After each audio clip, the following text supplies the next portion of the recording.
Artis dan presenter Vicky Prasetyo mengaku punya bukti kuat tentang perselingkuhan Kalina Oktarani.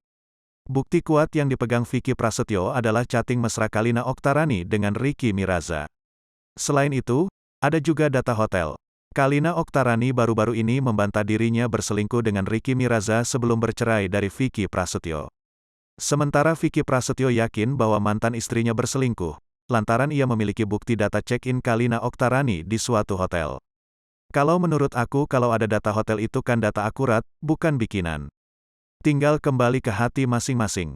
Kita check-in kan ada semua, akurat, kata Vicky Prasetyo saat ditemui di kawasan Gatot Subroto, Jakarta, Sabtu, tanggal 26 Februari tahun 2022.